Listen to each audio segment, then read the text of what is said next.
Okay, we're live, but we're letting it breathe just for a moment because we got to bring Facebook in on this party. Hang tight. Hold your horses just for a moment, gang. Just for a moment. Welcome in, everybody. It is the Huddle Up Podcast, presented as always by Mile High Huddle, and I am your host, Chad Jensen. With me, my fellow football priest.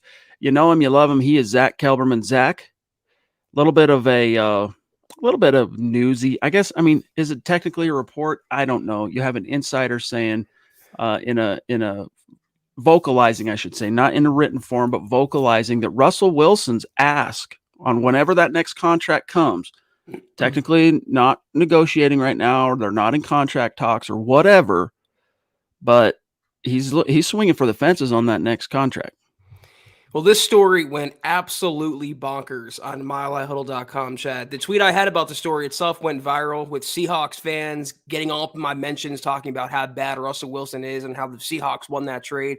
And then it made its way to the national rounds, and then Mike Kliss got wind of it and then kind of tried to walk back the story. But he reported a few days ago, very matter-of-factly, Russell Wilson's asking price on his next contract will be 5 years, $250 million. $50 million a year. And we don't know if it's going to be fully guaranteed, all of it, mostly whatever tied to the salary cap. But those are the numbers that Mike Kliss put out there. And when Mike Kliss puts numbers out there, those numbers mean something. The fact that he walked it back means something. But I don't understand, Chad, the hand-wringing over $50 million. First of all, the way the contract is structured, he probably won't get all $250 million. See Mahomes, Patrick, the way that window dressing contract is aligned. And also the fact $50 million in a few years will seem like chump change, kind of what Russell Wilson's average per year now is, which is 35. Mm-hmm. That seems way underpaid, but a few years ago, he actually made the most in annual money on his contract. So that's the way the NFL goes. That's the way the quarterback market goes. I don't understand the Broncos hand-wringing from fans, and also the Seahawks dunking on the Broncos because of this report. He wanted, Chad, as I wrote in the story, I kind of buttressed Kliss's I don't know what that was, but it's a Sports Illustrated ad, so go on. Taking a shower the wrong way. I buttressed that report with a report from last year where Russell wanted 50 from the Seahawks, and that was part of the reason Seattle was reticent to pay him, part of the reason it led to the trade to Denver. So this is not new news. 50 million is the barometer now, considering what Deshaun Watson got, what Aaron Rodgers got. That's the new market value, and that's the way it goes in the NFL. It's going to keep going up and up and up and up and up. Dude, it's so crazy because I can remember, I'm old enough to recall, it wasn't all that long ago, Peyton Manning coming to the Mile High City and getting $19 million a year, 5 years, $19 million per year. That was big dollar bills, dude. That was big money. And here we are 10 years later, and that's doubled. It's more than doubled. The value of quarterback in the league from a monetary perspective has more than doubled, because that was a cutting edge. I can't remember for sure off the top of my head if that was, top of the market value, but it was amongst the top of the market at the time. Broncos rolled out the red carpet. They wanted him to feel the warm and fuzzies and all the love, and so they didn't want money to be any kind of a hitch in the giddy up, as it were. $19 million, $50 million. Here we are. That was 10 years ago, almost exactly. Crazy. Michael Ronquillo jumping in early with a super chat. What's going on, bro? It is great to see you. Love you. Appreciate you. Very generous.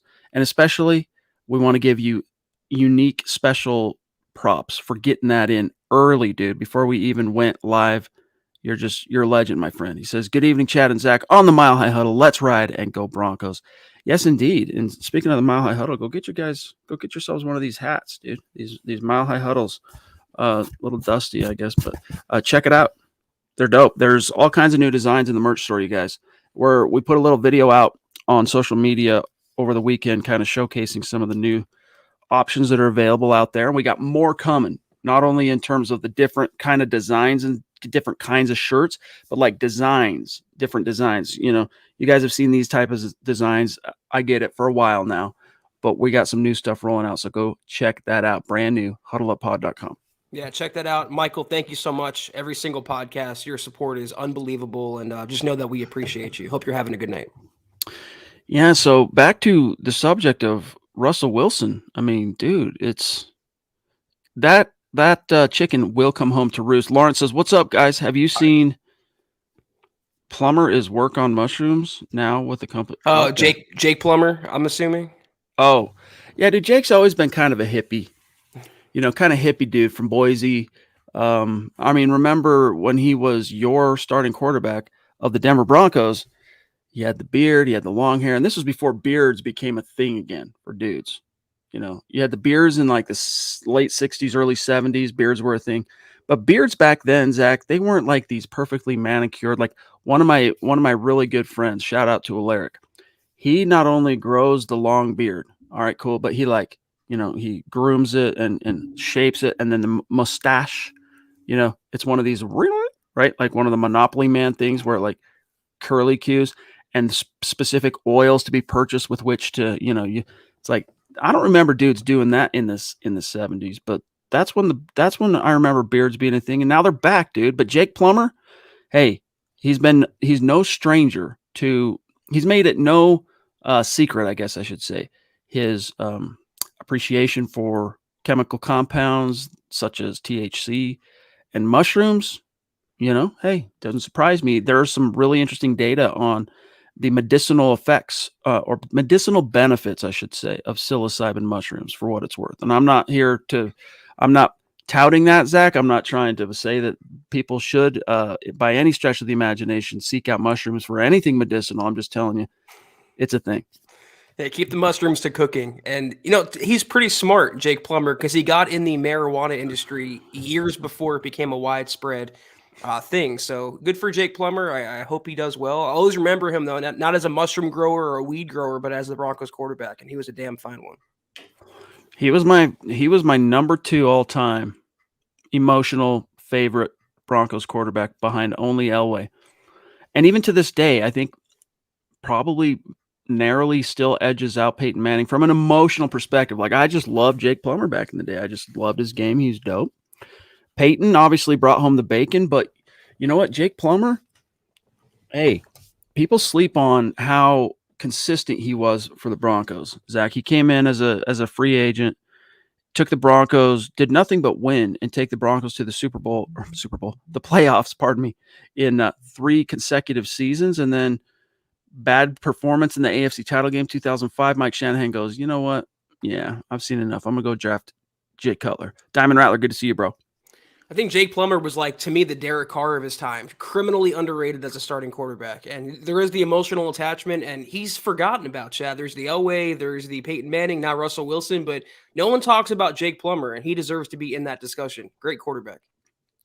But yeah, as Zach mentioned, he's kind of on the cutting edge of these. He got in early before, I can't remember the exact timeline, Zach, but right before THC became legalized in Colorado, like, the political upswell, the political grassroots movement that helped kind of foster and create that, he could see which way the wind was a-blowing, and he got his positions in to, capitalize, so to speak. So anyway, but it's $50 million, Zach.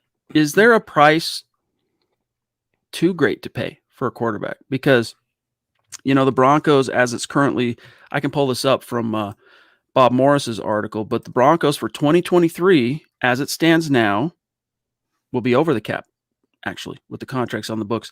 And that doesn't include a $50 million for Russell Wilson. Now, there's no imminent timeline on when this next contract for Russ might be. And even Kliss, in his protestations, is saying, hey, there's no contract talks yet.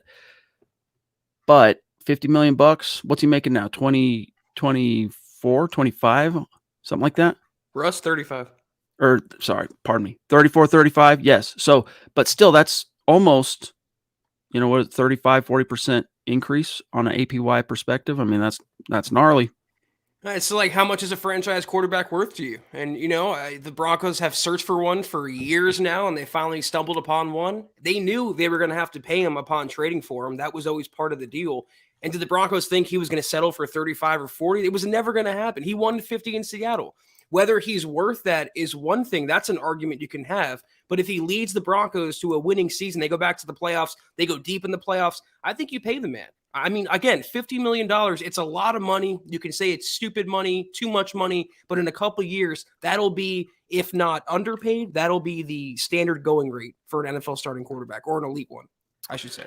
I want to bring up this Bob article because it kind of gets into some of this stuff. Like, you're damned if you do, damned if you don't. It's a good problem to have. In other words, Zach, figuring out how you're going to pay for a franchise quarterback. Before I get to that, though, I just want to give some shout outs to the folks who jumped in early on YouTube, like Jay. We've already shouted out Michael. We've already shouted out Diamond, Mile High Mike, Kathy. What's going on? Good to see you. Phil McLaughlin jumping in on Facebook with some stars. And you guys broached the subject on Thursday night, right, Zach, about what the new contest is going to be for stars and Super Chat. So we're super, super stoked because, we have our meet and greet coming week 3 against the San Francisco 49ers. We're going to host at the stadium. We want to see as many of you in the flesh as possible, just like last fall when we did it at the Jets game. But Zach, as much as we saw people from all across the fruited plain and all over the world, to be frank, descend on the Mile High City to come hang out with us and then, of course, go to the game, it's not easy for everyone to make that trek. First of all, tickets are astronomical. The price can be anyway, depending on where you find them.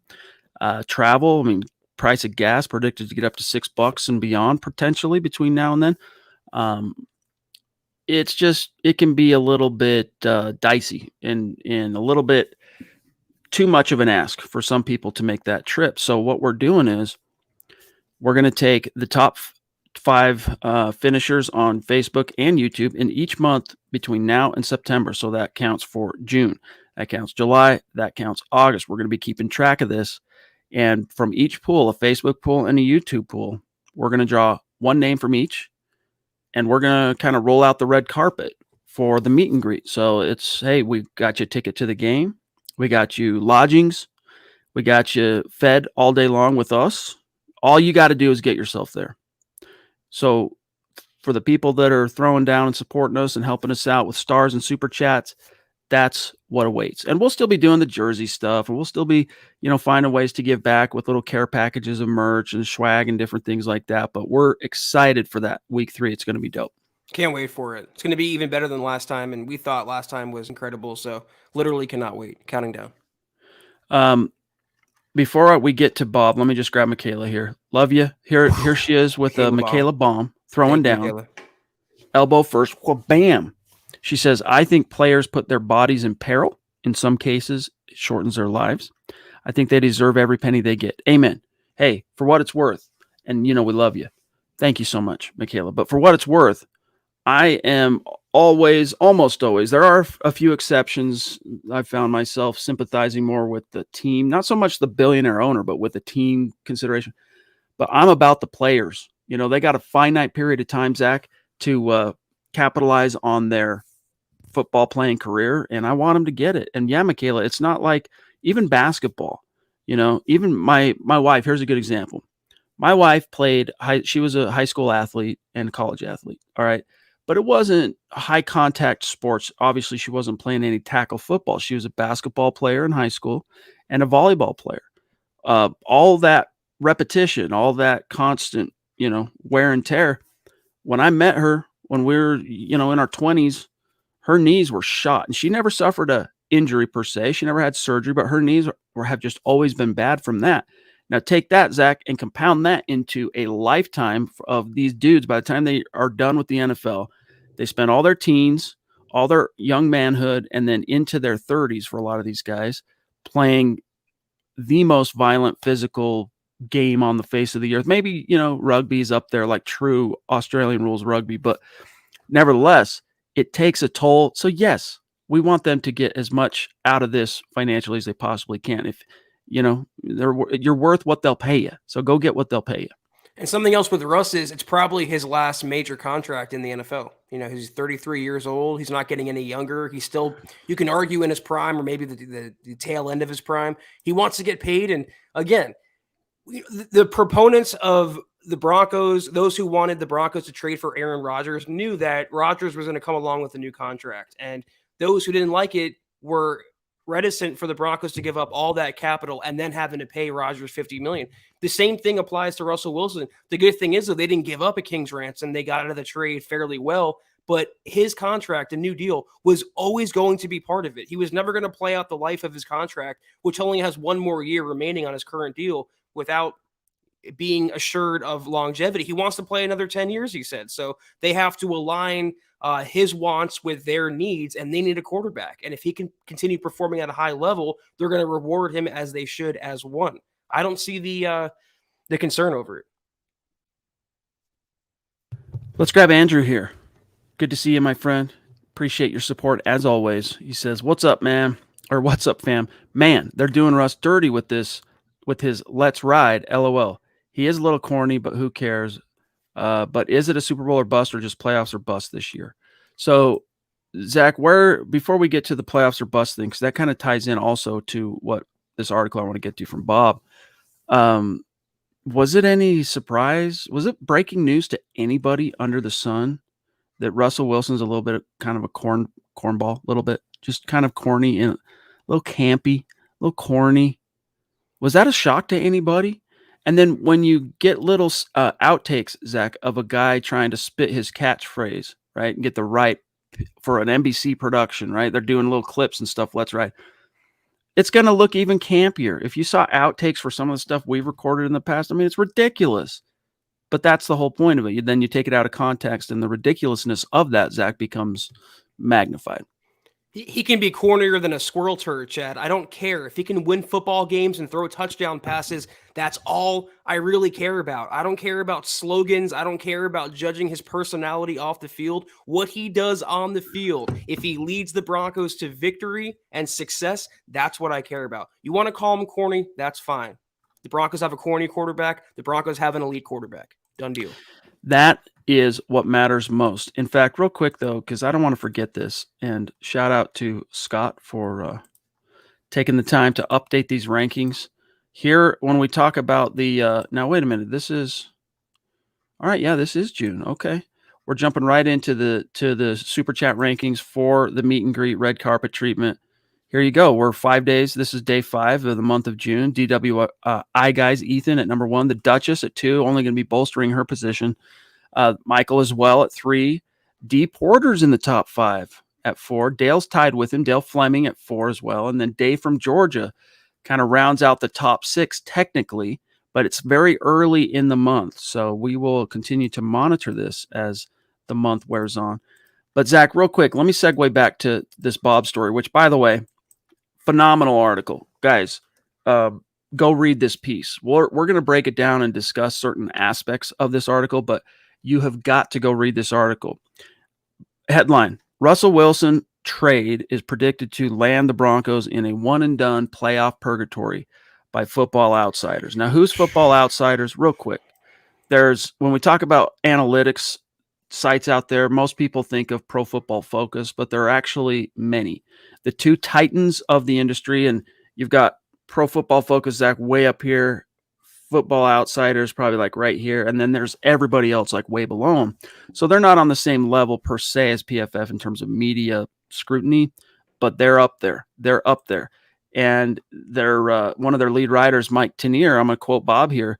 Tanier is skeptical about the Broncos, basically the Russell Wilson trade, selling the farm, giving up the first rounders, giving up the second rounders, all those 3 players, all that stuff, in order to essentially bring home a Super Bowl, right? That's the ultimate goal. So, quote here from Bob: Tanier is skeptical about this, and as he anointed the Broncos a team that is contending what he calls in the flat broke, no future wild card challenge, or teams that might lose in the first round of the playoffs, then find themselves in a bad position for the future. So on this subject, he goes to Tanier. He does acknowledge that why the Broncos did what they did to get to the playoffs, basically, right? He says this is Tanier, quote, a team can be aggressive and jumpstart its success right away instead of wailing and gnashing its teeth indefinitely, as the Broncos have done for 6 years now. As the flat broke, no future wildcard challenge illustrates, that aggressiveness comes with a great deal of risk. But taking the Broncos as an example, which would you have rather heard and seen from the George Peyton, Nathaniel Hackett regime? golly, this team has forgotten how to win, so let's twaddle with Drew Lock and sign some Packers backups while waiting for the stars to align at quarterback? Or Russell Wilson, let's effing go, baby. Thought so. So he understands that it is what it is. You do what you got to do to get the guy, all right? But then he goes on to talk about why the Broncos just might not quite be in a position as a team with the roster strengths and weaknesses they had before the deal was made to weather that storm of missing out on your first rounders and your second rounders and all that for what is essentially a 2-year window. We can get into some of the nitty gritty here, Zach, but what's your immediate gut reaction just to the notion? I'm not taking anything away from Bob or what he wrote. I do not care what Mike Tanier has to say about the Broncos. I don't care what Pro Football Focus has to say. I don't care what any of these organizations, ESPN, Bleacher Report, Pro Football Network, name them all. If they have these hit pieces against the Broncos, that's their opinion. We'll see how it shapes up in January. We'll see how it shakes out when the Broncos are actually on the field. This is all conjecture in June to fill the days, get some clicks, and draw some eyeballs to your brand. That's his opinion. Mike Tanier is entitled to that opinion. I happen to think it's incorrect. We shall see, though. So let's get to, what's up? It's Big Kevin Peterson. What's going on, big dog? Down in Florida. Great to see you. Been one of our Super Chat superstars for a long, long time. And I'm trying to remember, last thing I saw on you, I don't spend very much time on Facebook anymore anyway. You're either getting married or you just got married. Either way, congrats to you, big dog. He says, this is a segue. If Rob Walton buys the Broncos, everyone can get paid. To a point, Broncos are definitely going to have the cash on hand to handle bonuses and whatnot. No doubt about that. But they still have to contend within the strictures, Zach, of the salary cap. Yeah, the salary cap that the Chiefs proved is ultra finessable. I'm not too worried about that. And beyond Russell Wilson, who's the next Broncos major priority? Draymond Jones, Bradley Chubb. If they need to devote the resources to taking care of Bradley Chubb, taking care of Russell Wilson, committing to him. He's already committed to the Broncos for 10 years. He says he wants to play, so they have to lock him down. And the cost of that, like I wrote, not even Rob Walton can roll that back, that cost. It's going to be astronomical. It's going to be a lot of money. Maybe not 50, but definitely upward of $45 million per year. That's the going rate. If you wanted Russell Wilson, you have to pay Russell Wilson like he is Russell Wilson. Dude, look how old Elway's looking now, dude. I know this is from the back. This is actually John Elway. Dude he's old, man. He's like my dad's age. He's up there, dude. Good thing they went and got a younger guy with some pep to his step here in George Peyton. But I want to come back to this for a second here, all right? Father time is what, Chad? Undefeated, baby. That's right. Except for me, I'm going to live forever. On the other hand, here's why Bob talks about how the future that football lights outsiders and Mike Tanier are trying to kind of foreshadow may not be that bleak. All right. But first thing here is he gets into the 2023 salary cap. So I'm going to quote Bob again. Now, let's consider 2023 in the salary cap situation. The Broncos are indeed at $6.4 million above the cap for 2023. That's not a lot of room, particularly when the Broncos have no draft picks until the third round. However, it's important to note that that number does not include any adjustments. 2023 numbers for all teams are based on a projected base salary cap of $225 million for next season, not this coming season, next season. But that does not include any cap space that a team may carry over from 22 or any incentives players earn this year, both of which apply to the 2023 cap.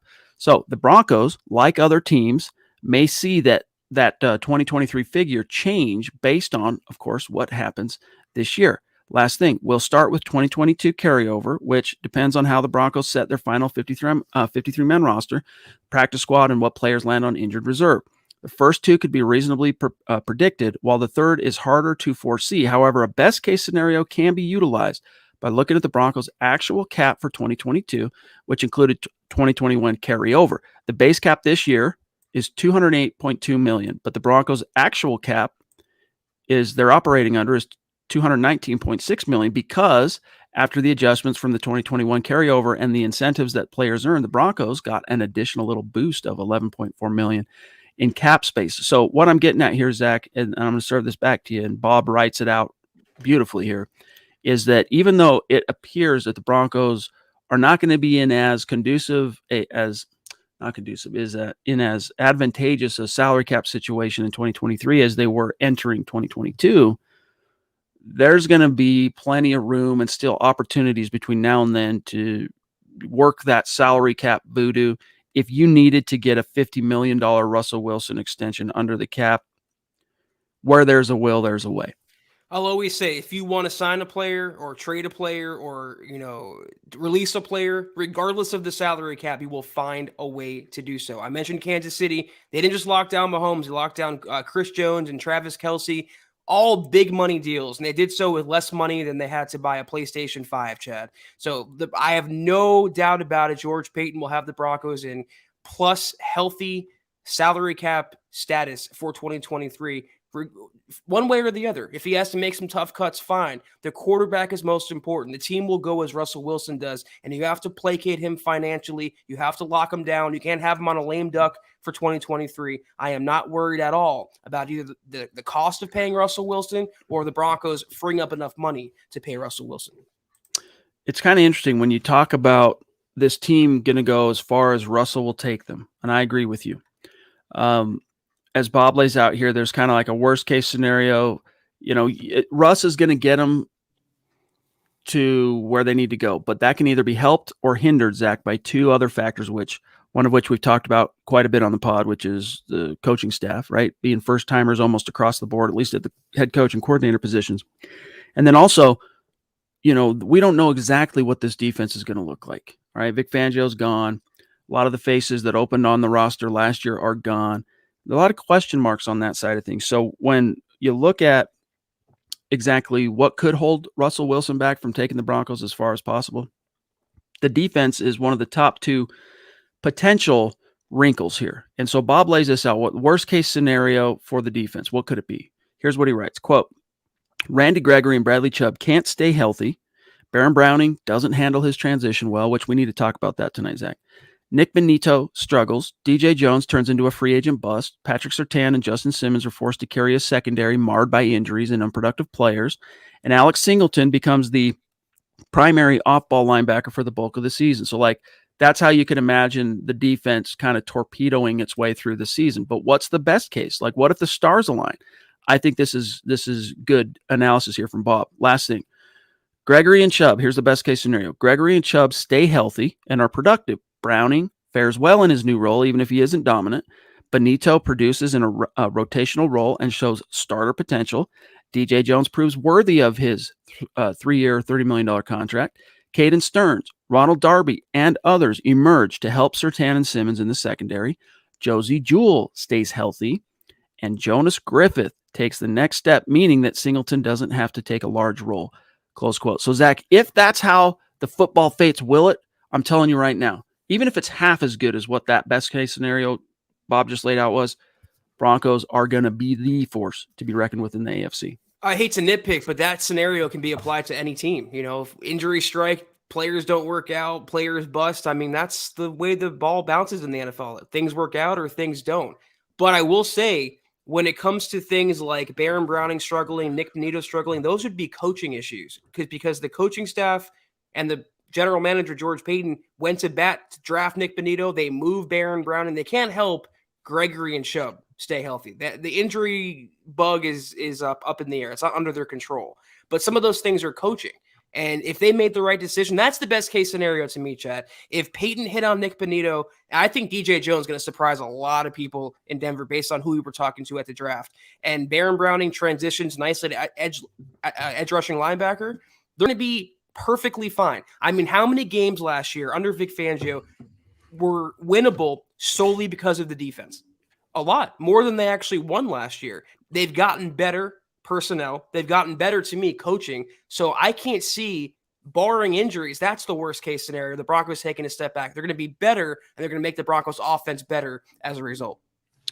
If the Broncos get a little bit of luck with the injury bug, especially on defense, I think they can, even if Evero kind of bumps his head a little bit early on as a coordinator and a play caller on defense and kind of has to and he's going to have a little bit of a trial and error learning curve. We don't know how long that's going to be quite yet, but it's going to be there. It's the first time in his position, but the only thing I could see, I mean, if he gets just a little bit of help in the injury department, and the Broncos are able to, the key guys, stay healthy on defense, I can see that defense becoming ferocious. Andrew says, with all the new, should we be more concerned with offense or defense? And with the outside scheme, the running scheme, does my guy Pookie, that's Javonte Williams, have more production than Gordon?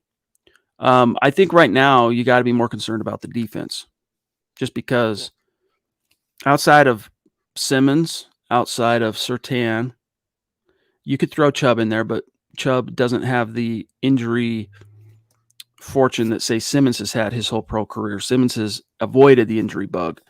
Surtain's only got 1 year under his belt, but maybe those three guys as kind of your cornerstone guys, and a first-time coordinator who's never called plays. I mean, at least Nathaniel Hackett, he's juggling a lot, Zach, being a first-time head coach. That's a lot of new for him. But when the game plan gets put in and it's time to call plays on game day, he's done that before. All right, so that's not going to be exactly foreign to him.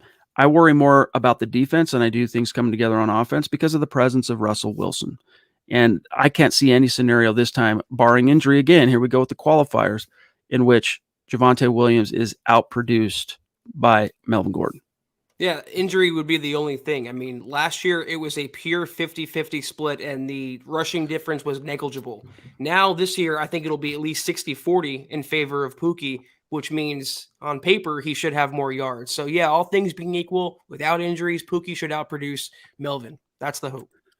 And yes, it is official. I mean, we heard little rumors, little hints, little this and that. But Baron Browning, it's official. He's an outside linebacker. Now, could he be held as a, last guy into the breach possibility for inside linebacker? Yes, but that's only if there are injuries. So if the Broncos lose a Josie, then the next guy they lose a Singleton, and then they lose a Jonas Griffith, then all of a sudden, all right, we might need to look at moving Baron Browning back. But for now, this dude is a rush linebacker. And here's what he said about it last week, I should say.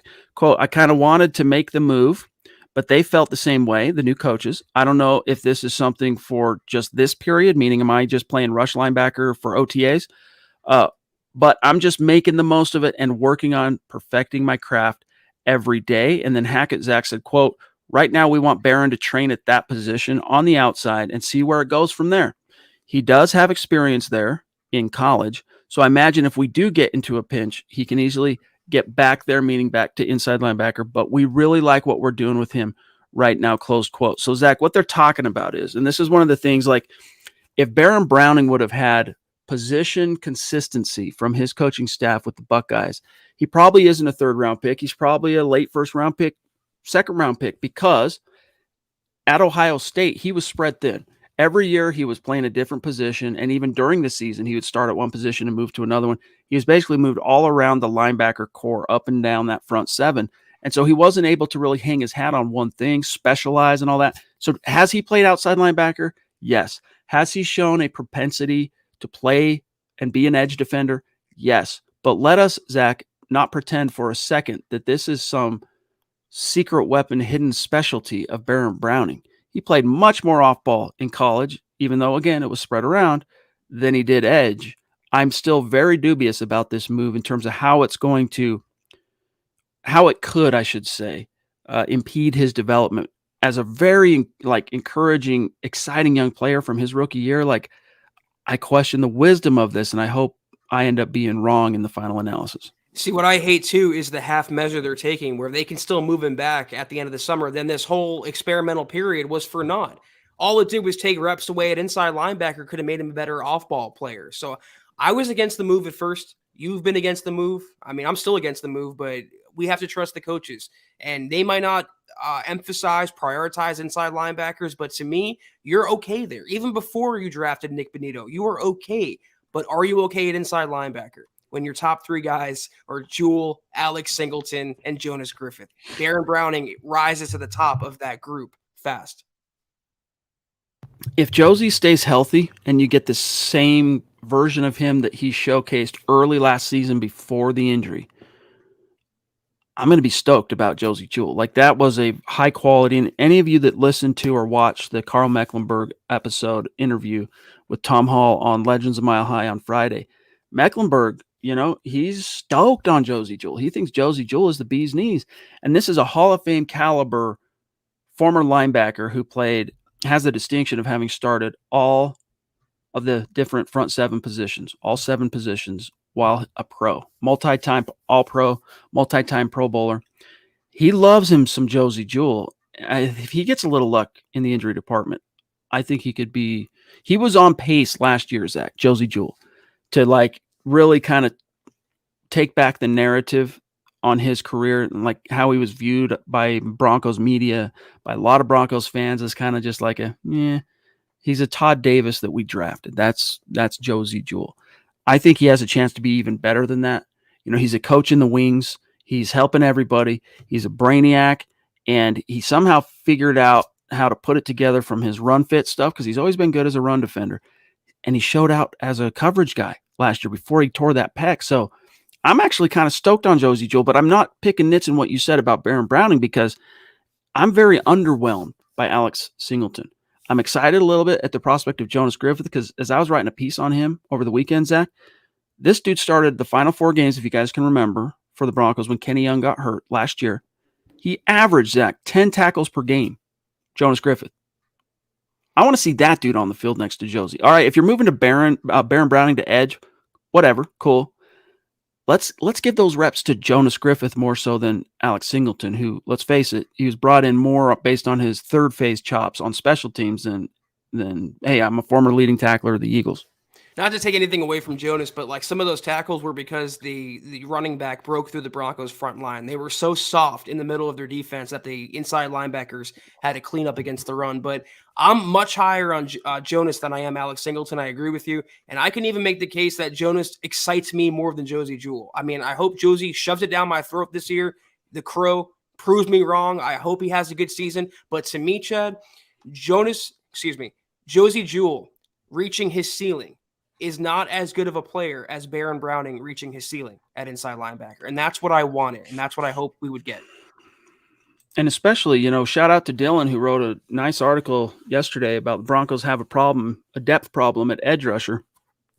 You have more depth though at edge than you do at off-ball linebacker. So why are you taking from, if we're talking about depth, and it might not be a lot of proven depth at outside linebacker, it's a lot of young guys and a lot of kind of college free agent guys, Malik Reed, Christopher Allen, all that. But why would you take from a weakness when talking about depth and put it to a strength? You need to kind of reverse engineer that typically. Real quick, let's grab Kenny Wong, who's been a very patient boy. Thank you, Kenny. We do appreciate that super chat. Connect with us on Twitter and welcome. Who do you guys predict will be the top wide receiver for Russ? Zach? Courtland. I'm going to tee it up. Yeah. Number 14. We've already seen it come out in practice. Their chemistry is already pretty tangible, pretty real. So I'm going to say Courtland Sutton. He's going to lead the Broncos in touchdown catches and maybe yards. But if there's a dark horse here, it's not Tim Patrick, who I love. It's Jerry Jeudy. What he can do as a route runner, what he can do in the open field, Courtland Sutton, though I love him, cannot do the same things. So I still think number 14 is going to dominate the Broncos pass catching room, but watch out for Jerry Jeudy this year. We shall see. I'll be surprised if it's anybody other than Courtland Sutton. I think the pecking order when the ball gets put in the air, I think the pecking order is going to be Sutton, Jeudy, Patrick, Okwuegbunam, and then everybody else. So for what it's worth, I just think, look, Tim Patrick is a great story, and I love Tim. Seriously, I love Tim Patrick. But just from like a draft pedigree perspective, from a dollars and cents perspective, from a we really need to get something out of this investment perspective, the Broncos are incentivized to lean toward Jerry Jeudy a little bit more.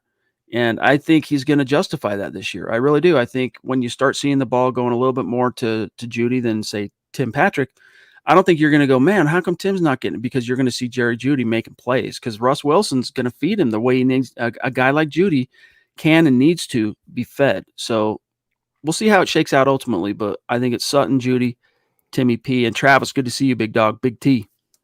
The beauty of the Broncos' depth at receiver is that if Jerry Jeudy doesn't have a breakout season, and best believe this is year 3 now, it's make or break, crap or get off the pot. The beauty if he's still on the pot or not crapping, Chad, you have Tim Patrick pulling up the rear, pun intended. You have Tim Patrick as your safety blanket.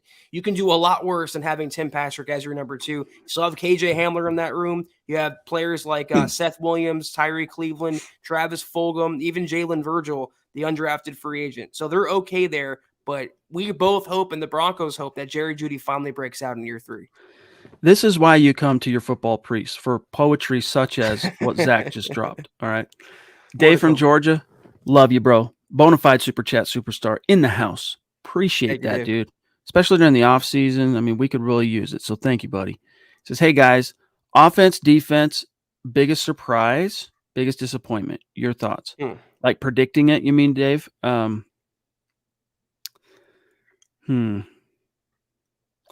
think on offense, that's a tough one. I think it'll be something on the O-line. Like it'll be Lloyd, maybe winning the job and then just not shining, or Dalton Reisner continuing to kind of start solid as a rookie and then each year kind of regress. I don't see there being a big disappointment, barring injury, from any of the main skill position guys or Russ. Defense, I could think of a couple of different candidates. A couple of rookies I can think of is Benito for disappointment and Dulcich for disappointment, but also maybe Dulcich for biggest surprise, maybe Albert O for biggest surprise, considering everyone's writing him off. So I think you're right. Offensive line, maybe someone like Cushenberry or Glasgow could break out and be a surprise player, but the defense, that's where the high risk factors are, if there are any. Dude, Nick Benito, we've heard it before, some of the Von Miller comparisons, and everybody needs to keep those expectations in check. All right. Don't mistake what I'm about to say as some kind of 1-for-1 comparison here, but Doc Bear, Emmett Smith, he had a great article also over the weekend talking about Nick Benito as a focus of the piece, and just his hips and his lower body and how bendy he is and how similar in that sense he is to Von Miller. Like sometimes some people, I should say, when Broncos drafted Shane Ray, they tried to compare Shane Ray to Von Miller, but they were very different players. The only thing you could maybe say they had in common is when they were coming out of college, they're known as speed rusher guys as far as edge. Von, though, had some power, and early in his career, he realized if he's going to have staying power, he's going to have to really hone and develop that tool chest to have some bull rush and to have some power moves that he can throw. But he's more of a twitch guy. He's more of a bend the corner, speed off the get off, and then turn in the corner. And in that sense, you could say, fast speed rushers, Shane Ray looked like Von Miller a little bit. All right. Still, you're stretching it. Nick Benito, from a body type perspective and just those hips, those legs, and the way he can bend, he needs to get thicker down there. Don't get me wrong. Pause. Here we go with the poetry again. But Nick Benito, I'm actually, as we get farther and farther away, Zach, from when the draft pick was made and closer to when we actually get to see it come out in the wash, I'm more and more ameliorated in terms of Nick Benito. I'm excited to see how he shakes out. And then we'll grab GLP. I haven't heard the Von comparisons, but God, those are pretty lofty. And you kind of took what I was going to say. He has to prove, Benito, that he's not Shane Ray, let alone he's the next Von Miller, because there's a lot of worries about that. Also, is he ever going to be good against the run? Is he ever going to be a full 3-down player, or is he always going to be a DPR? Is that going to be his NFL, ceiling? That's what I want to see. As a pass rusher, I'm excited, but what else is he going to bring to the table to warrant making him the 64th overall pick? We'll see. Gary Leeds Palmer in the house. Love you, big dog. He says, hi, Chad, Zach, and Scott. I understand the take, but it's not really a fair comparison with last year's defense with a different coaching staff. Yeah, I mean, are we talking about the same pretty much? Are we comparing is what you mean here, Gary, that you're comparing the comparison of Evero's defense to last year's D with Vic? I mean, a lot of the same role players. The scheme is mostly the same. It's not a perfect facsimile, but it's dang close. It's mostly a verbiage thing. I think you'll see a lot more nickel run from this defensive coordinator, but Vic Fangio, for all his warts as a head coach, is considered to be one of the brightest defensive minds in the NFL. He's not in the NFL right this second, but he will be again soon if he so chooses. I mean, he is getting up there in age. Maybe he ends up down the road, Zach, deciding to take like a Dom Capers approach and doesn't want to be a coordinator again, just wants to kind of come help out or whatever, be a little helper bee.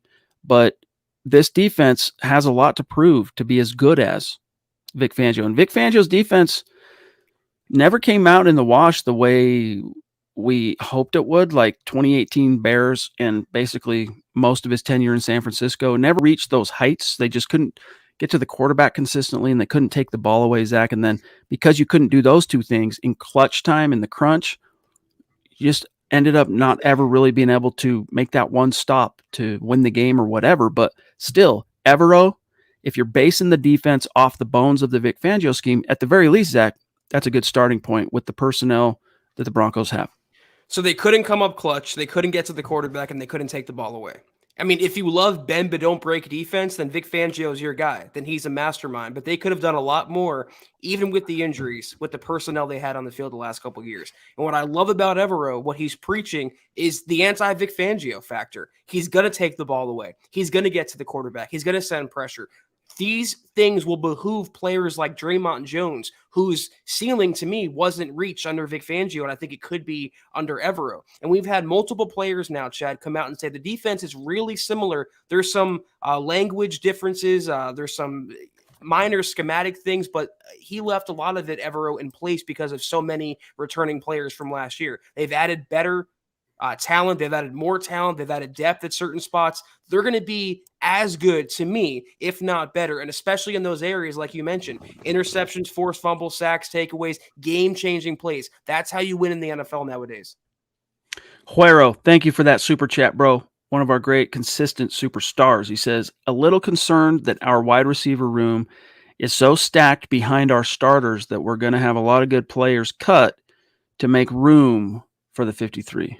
Well, if we look at the Denver Broncos roster, Zach, as currently constituted, I'll pull up the roster here, okay, and I'll organize it by position.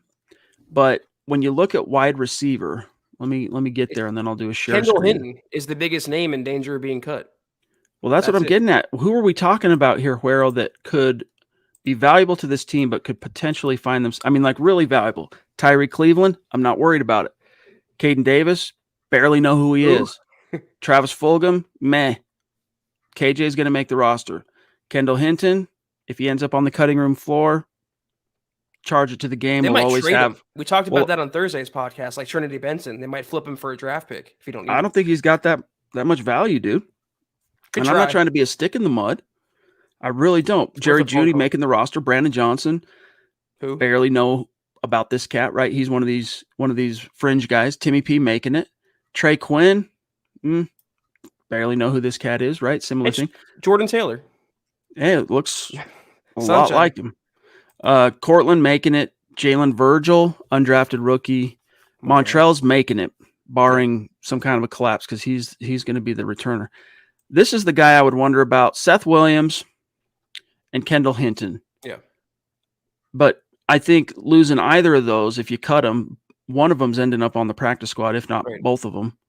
But I don't know. I think the guys who are supposed to make this team, the kind of earmarked for making the team, those are the guys that you're going to need. I don't think it's not like you're talking about having to maybe make a decision on cutting KJ Hamler to keep Montreal Washington. Right.